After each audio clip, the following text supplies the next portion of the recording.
So ఇప్పుడు cabinet లో చూస్తా ఉన్నారు కదా సార్, క్యాబినెట్ లో అగ్రకులాలకు సంబంధించిన ఆధిపత్యం నడుస్తూ ఉన్నది, వాళ్ళే ఉన్నారు ఎక్కువ మంది. సో మరొక మంత్రి పదవి కూడా కావాలని చెప్పేసి నిన్న మొన్నటి వరకు లొల్లిపెట్టిండు కోమటిరెడ్డి రాజగోపాల్ రెడ్డి. ఇక మొత్తానికైతే నేను ప్రజల కోసం ఉంటాను, నేను అసెంబ్లీకి రాను అని చెప్పేసి ఆయన అంటా ఉన్నాడు. సో అంతమంది రెడ్లు ఉన్న తర్వాత కూడా ఇంకొక రెడ్డికి ఆ విధమైనటువంటి కొట్లాటను ఏ విధంగా మనం దాన్ని అబ్జర్వేషన్ చేస్తారు, ఏ విధంగా చూడొచ్చు దాన్ని? అంటే ఏం లేదని ఇప్పుడు గతంలో కూడా నేను ఒకసారి చెప్పిన, మాకు కావాల్సింది ఏంటంటే ఈ రెడ్డి కుటుంబాలు, ఈ వెలమ కుటుంబాలు తగాదాలు పడి తన్నుకోవాలని మాకు. వీళ్ళు తన్నుకోవడం ద్వారా ఈ ప్రభుత్వాలు డీస్టెబిలైజ్ కావాలి. ఓకే, డీస్టెబిలైజ్ మీన్స్ అస్థిర ప్రభుత్వాలుగా మారాలి, అస్థిరత్వం రావాలి వీళ్ళలో. బజార్లో పడి కొట్టుకోవాలి వీళ్ళు. వైస్రాయ్ దగ్గర పెద్ద యుద్ధం జరిగిందిగా, ఎన్టీ రామారావు చంద్రబాబు నాయుడు. అది గొడవలు జరిగి చంద్రబాబు నాయుడు ముఖ్యమంత్రి పదవి తీసుకున్నది 30 ఏళ్ళు అయింది. నిన్న గొడవ కూడా 30 ఏళ్ళు అయింది వీళ్ళది. వీళ్ళు డీస్టెబిలైజ్ కావాలి, గవర్నమెంట్ పాలక వర్గాల్లో డీస్టెబిలైజ్ జరగాలి, అస్థిరత్వం ఏర్పడాలి, ఇది మాకు కావాలి. ఇప్పుడు రేవంత్ రెడ్డి, రాజగోపాల్ రెడ్డి గల్లాలు పట్టుకొని బజార్లో కొట్టుకుంటే అది కొంచెం అస్థిరత ఏర్పడితే డెమోక్రసీ ఎప్పుడు వికసిస్తుంది అంటే పాలక వర్గాలు తన్నుకున్నప్పుడు డెమోక్రసీ కొంత వికసించే అవకాశం ఉంది. అట్లనే ఇప్పుడు ఈ కవిత విషయంలో మీరు ఇందాక మాట్లాడిన దానికి కొనసాగింపుగా వాళ్ళ ఇంట్లో పురుషాధిపత్యం కింద నలిగిపోయినట్టుగానే ఉంది సబ్జెక్ట్ కొంత ఏదో. ఆ పురుషాధిపత్యం మగాధిపత్యంలో నలిగిపోతున్న ఆ మహిళ ఏదో స్వరం వినిపిస్తుంది. వాళ్ళ పంచాయతీలు కూడా మాకు కావాలి. అట్లా పంచాయతీలు ఏర్పడ్డప్పుడు ఆ ఘర్షణలో నుంచి డెమోక్రసీ స్పేస్ స్టార్ట్ అవుతా ఉంటది కొంత మేరకు. అందుకని రాజగోపాల్ రెడ్డి రేపు బీజేపీలో పోయినా ఆశ్చర్యం లేదు.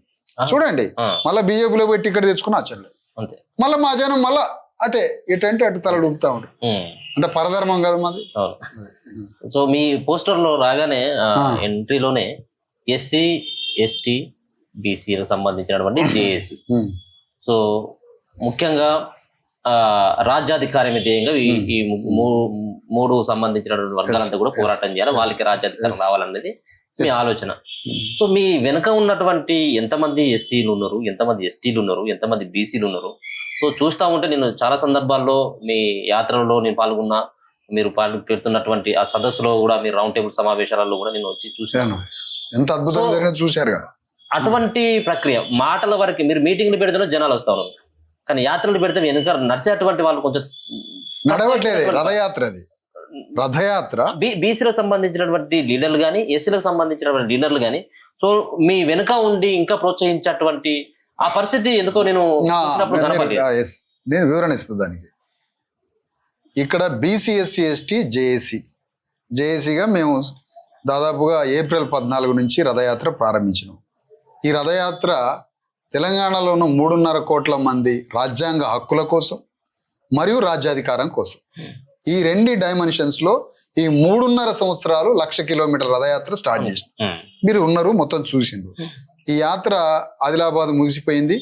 తర్వాత రేపు 8వ తారీఖు జగిత్యాలలో స్టార్ట్ కాబోతుంది, ఉమ్మడి కరీంనగర్ జిల్లాలో. ఈ యాత్ర మధ్యలో 25 రోజులు ఆగిపోయింది, కేవలం వరదలు వర్షాల వల్ల. మీరు చూస్తూనే ఉన్నారు, ఈ వరదలు భయంకరమైన వర్షాల వల్ల మధ్యలో గ్యాప్ తీసుకున్నాం. 8వ తారీఖు జగిత్యాలలో ఒక భారీ సదస్సు జరగబోతుంది. జేఏసీ సదస్సు జరుగుతుంది ప్రతి జిల్లాలో. సదస్సు జరిగిన తెల్లారి నుంచి రథయాత్ర ప్రారంభమైంది.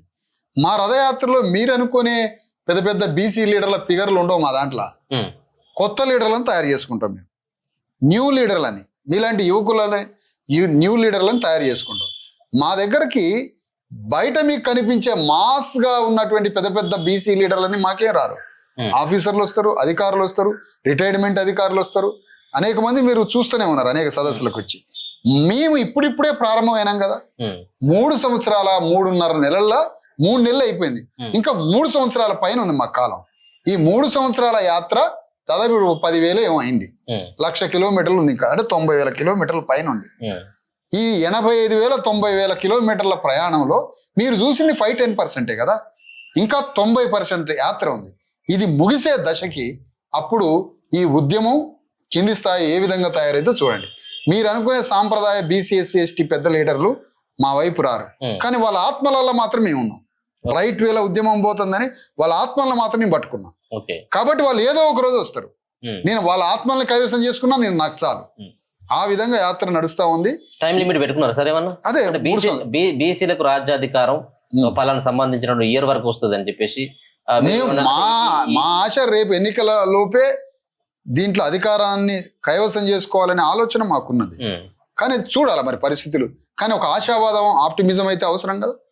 కాబట్టి మేము అనేది ఏంటంటే ఖచ్చితంగా రేపు రాబోయే ఎన్నికల కోసమే, ఆ ఎన్నికల్లో తెలంగాణ గడ్డ మీద ప్రతి పార్టీ బీసీ ఎస్సీ ఎస్టీని మోసం చేస్తుంది.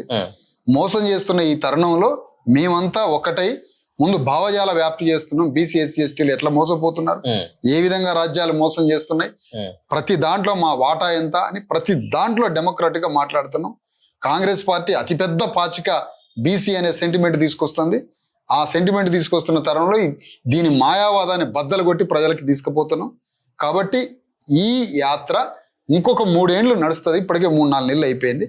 ఈ యాత్ర ముగిసే దశకి మీరు అనుకున్న వాతావరణాన్ని, రాజ్యాన్ని తీసుకొచ్చే వాతావరణాన్ని మేము తీసుకురాబోతున్నాం అని స్పష్టంగా తెలియజేస్తాం. 15 సంవత్సరాల పాటు కూడా మా ప్రభుత్వం ఉండే కదిలిచ్చేటువంటి వాడలేడు మా పార్టీలని అంటూ కాంగ్రెస్ ప్రభుత్వం కాదు, పాడు కాదు, రెడ్డి అహంకారం అది. అంతేనా? మా రెడ్లు అధికారంలో ఉంటారు, మా రెడ్లే రాజ్యాన్ని ఓపెన్ గా చెప్పిండు కదా రేవంత్ రెడ్డి.